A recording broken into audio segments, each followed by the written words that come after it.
Pozdravljeni na predavanju Raz-2 strip. To je predavanje o stripu, o osnovah stripa. Danes sem vam pokazal nekatere svoje stripe in skozi njih opisal, na kakšen način deluje najosnovnejša stripovska naracija. Predavanje sem poimenoval po upoštevanki Raz-2-3, s tem, da sem trojko spremenil v strip. Raz-2 strip. Pozdravljeni. Moje prvo vprašanje je sledeče. Ali je to, kar vidite poleg mene, strip? Vidimo dve očesi. Je to strip ali je to kaj drugega? Skozi razne pogovore z ljudmi, ki jih strip načeloma zanima, ampak niso pa toliko v tem, se jim zdi, da je strip že vsaka sličica, ki ima tudi nek govorni oblaček. S tem, da za strip sploh ne potrebujemo nobenih govornih oblačkov, niti okvirjev. Ta slika seveda ni strip, ampak je čist klasično, samo ilustracija, ena slika. Vidimo eno oko odprto in eno oko zaprto. Lahko pa samo z eno samo potezo naredimo iz ilustracije te dotične strip. Gre za eno ravno linijo, ki je pa pomembno samo, kam jo postavimo. In če to linijo postavimo med očesi, kar naenkrat dobimo strip. Če dodamo še okvir, je pa to čist klasičen strip. Ampak stvar je v tej liniji. Ker mi zdaj ne vidimo več levega in desnega očesa, ampak vidimo eno samo oko, ki je najprej odprto in potem zaprto. Kar se zgodi tukaj, je tisto, kar se zgodi med dvema slikama. Praznemu prostoru med slikama pravimo po slovensko recimo kar kanal. In kaj se zgodi tukaj, je tista magija stripa. Naši možgani med slikami iščejo najkrajšo možno logično povezavo. In v tem primeru je ta povezava, da je oko, ki je bilo najprej odprto, se potem zaprlo. In to je osnova vsakega stripa. Po definiciji, ki je meni izredno ljuba, od Scotta McClouda, ki mislim, da je najbolj opisal, kaj strip dejansko je fora točno v tem. Mi imamo dve sliki v juxtapoziciji, se pravi eno zraven druge. In če naši možgani poiščejo med tema dvema slikama logično povezavo, potem lahko govorimo o stripu. Recimo ta strip.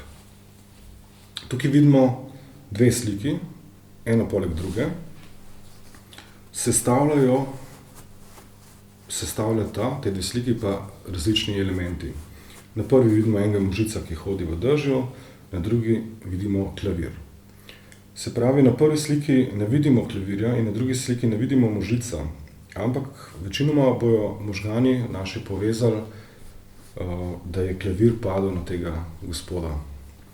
In tudi na delavnicah in na predavanjih, ki jih imam, ko sprašujem ljudi, kaj vidijo tukaj, je predominantno odgovor, da vidijo, da je klavir padel na tega gospoda. Tukaj razložim tudi juxtapozicijo.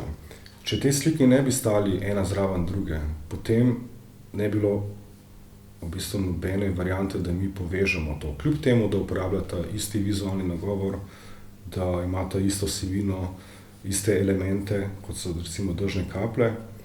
Če bi slike stale predaleč narazen, bi govorili o dveh ilustracijah. Zato slike v stripu nujno stojijo skupaj in za strip potrebujemo nujno vsaj dve sliki.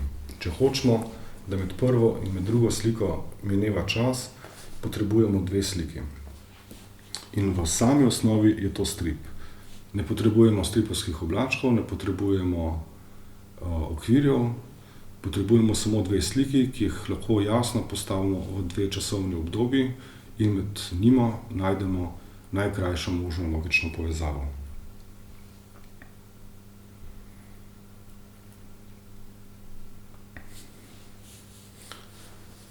Naslednja stvar je vrstni red slik v stripu.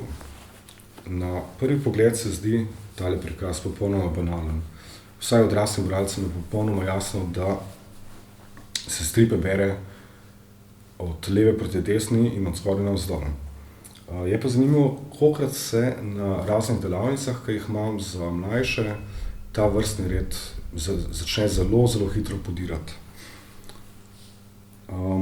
Še posebej tudi v kakšnih stripih, ki so jih naredili odrasli, je včasih težko razbrati, oziroma po mojem mnenju vrstni red sličic ni dobro narejen.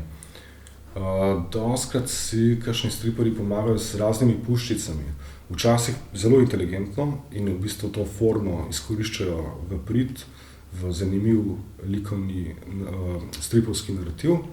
Včasih so pa dejansko samo pomoč bralcem pri branju, ker avtorjem ni uspelo narediti razporeditve okvirjev na način, ki bi bil samoevidenten. Ista stvar je pri stripovskih oblačkih. Branje njih je isto, od leve proti desni, od zgoraj navzdol, se pa kar naprej, sploh na kakšnih mojih delavnicah, dogajajo taki primeri, ko vidimo pač take napake.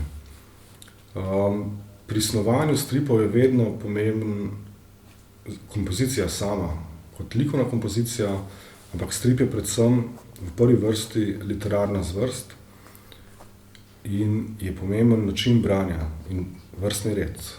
Za slike, recimo same posamezne, ni toliko pomembno, kje jo začnemo gledati, ponavadi itak slikarji že v kompoziciji postavijo točke interesa, kamor naše oko samo po sebi gre. Pri stripu se pa moramo zelo zavedati, kako poteka branje znotraj posameznega kadra in znotraj strani kot celote.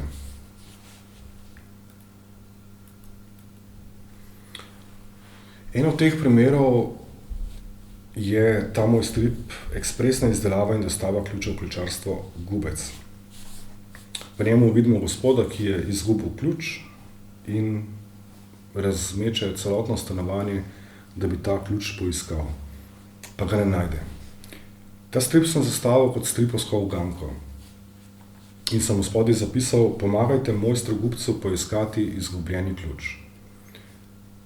Moje vprašanje vam je, če ta ključ tudi najdete. Lahko si date video na pavzo, pa podrobno pogledate, kje bi se ta ključ skrival.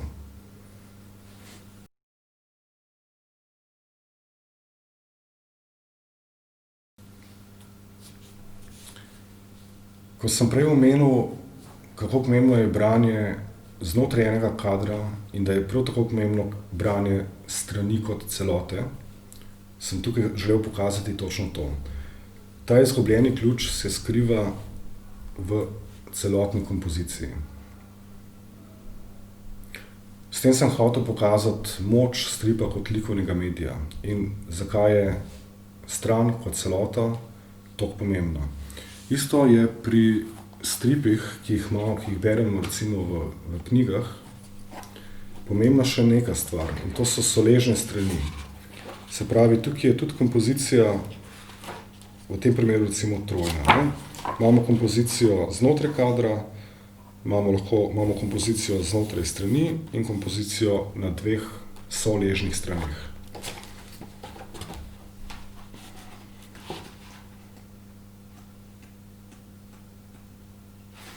Recimo, moč stripovske strani se lahko kaže tudi v tem primeru. Imamo zajca, ki se pripravlja na to, da bo šel po božičnici. In tega zajca vidimo, kako je v 4 časovnih obdobjih znotraj svoje hišice. In vidimo tloris hiše in njega v prostoru. Se pravi, ta tloris hiše je skozi enak, po njemu pa se premika zajec. Tukaj ga pa vidimo, kako že zapušča hišo.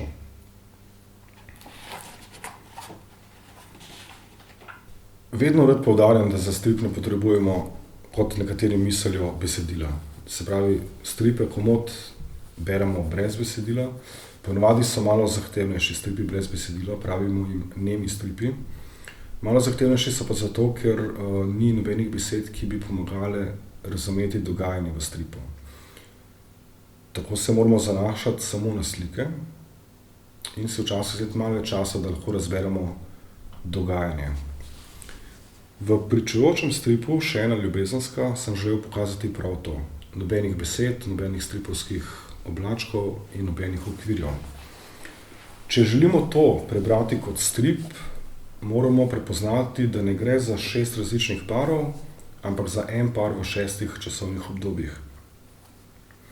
Nič ni narobe, če to vidite tudi na drug način, ampak za strip je pa potem to. Se pravi, tisti, ki pokapira, da gre za en par v 6 obdobjih, bo to prebral kot strip. Strip je osnovan na principu multistabilne percepcije. To poznamo recimo že iz primerov, kot je vaza, v kateri se skrivata dva obraza, ali recimo zajec, ki je hkrati lahko tudi raca. Multistabilna percepcija omogoča, da naši možgani v eni podobi vidijo 2 sporočili. Hkrati je to igra med negativnim in pozitivnim prostorom, med temno in svetlo ploskvijo. Vrstni red v stripu, ki nima okvirjev, je v bistvu v tem, da se zavedamo, kje obstajajo ti nevidni okvirji. Ta vrstni red je potem v bistvu čisto preprost in je tako, kjerkoli drugem stripu. Na prvi sliki vidimo skrito srce, potem strast, peščeno uro, puščico, ki kaže navzdol, lobanja in solza.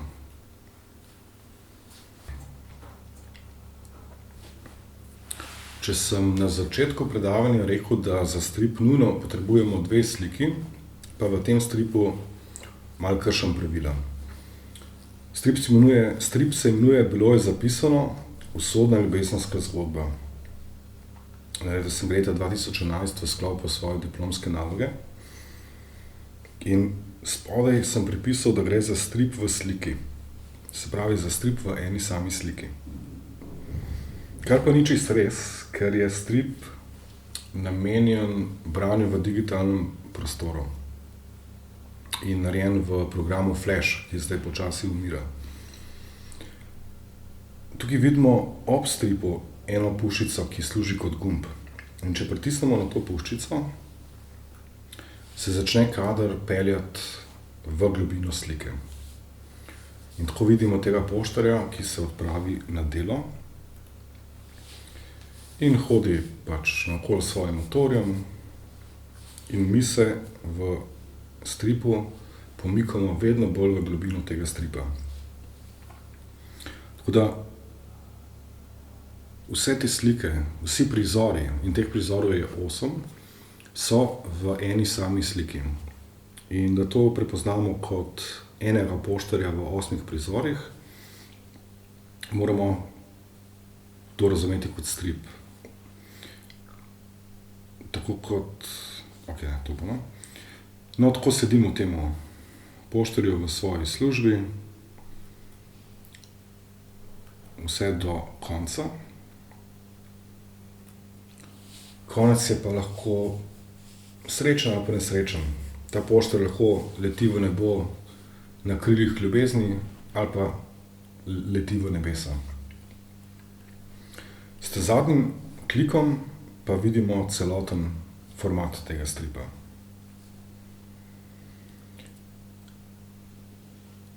Jaz temu zanesljivo pravim strip in ne animacija. Kljub temu, da uporablja elemente, najosnovnejše elemente animacije, to je približevanje, lahko s pomočjo teh gumbov mi strip na katerikoli točki ustavimo.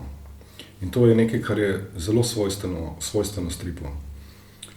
Bralci stripa so aktivni bralci, ki iščejo povezave med slikami in hkrati so tudi malo režiserji branja, ker se lahko poljubno dolgo časa zadržijo na katerikoli sliki. In to je ena od specifik stripovskega branja. In v tem mojem stripu se mi je zdelo to še posebej pomembno. Na katerikoli točki lahko bralec stisne na gumb in se bo slika na točno tisto mesto tudi ustavila. Hkrati se lahko z gumbom vrača tudi nazaj. In pri stripu je dostikrat tako, da kakšen del, ki ti je še posebej všeč, ali pa kakšen del, ki ga nisi čisto popolnoma razumel, greš par strani nazaj, pa lahko še enkrat prebereš.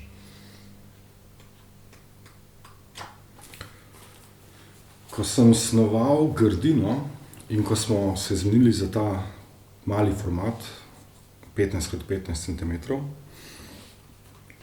sem se hitro odločil, da bo vsak prizor v knjigi zavzel točno eno stran. Zdaj, kakšnim se mogoče zdi, da to ni strip, ker jih vizualno kompozicija bolj spominja na slikanico, ampak tisto, kar je najpomembnejše pri stripu, tukaj definitivno je v ospredju. In to je povezava med prvo in med drugo sliko. In tudi, če bi odmaknili besedilo, celotno besedilo iz stripa, bi se dalo še vedno zelo veliko razumeti. Pri slikanicah to ni tako, zato ker so ponavadi slikanice, imajo manj slik za veliko več besedila. Tukaj je po mojem mnenju to čist klasičen strip, klasično branje stripa, kljub temu, da ne izgleda kot klasičen strip. Če bi te slike prerazporedili na 3 velike strani, bi dobili klasično formo stripa. Pri Pijanem zajcu sem si dal malo duška, kar se tiče stripovske forme. Bil sem pazljiv, da ne bo moje igranje s formo preglasilo zgodbe, ker je vendarle zgodba ta, ki je pomembna, ampak sem si vmes se nisem mogel upreti in sem si izmislil nekaj, kar še raziskujem, ampak sem začasno poimenoval kot oklepaj, kot stripovski oklepaj. Tukaj na začetku vidimo zajca, kako gre v dolino pomagat botru Pecu in vidimo kompozicijo teh 2 dreves v teh sličicah. Tukaj se naš strip začne. Kar poteka na naslednjih straneh je opazovanje, na kak način se zajček preživlja in sledimo 2 časovnima obdobjema znotraj teh parih strani. Potem pa se spet vrnemo na prvotno časovno pripoved, v prvotni časovni okvir, kjer spet vidimo kompozicijo teh 2 dreves, ki sta postavljene točno enako kot na začetku, sem da zajček zdaj ne hodi dol, ampak se vrača gor, k sebi domov. Temu sem rekel oklepaj. To še malo raziskujem.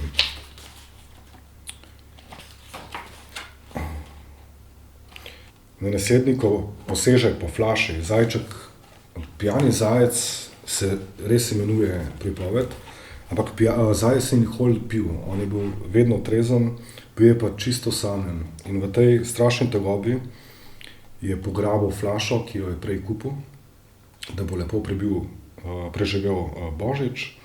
Tukaj se pa nekaj zalomi v njemu, zato sem tukaj uporabil to diagonalo in stripovsko stran razklal na pol prav po diagonali. Prav po diagonali, ker diagonala vnaša največ nestrpnosti v likovno kompozicijo.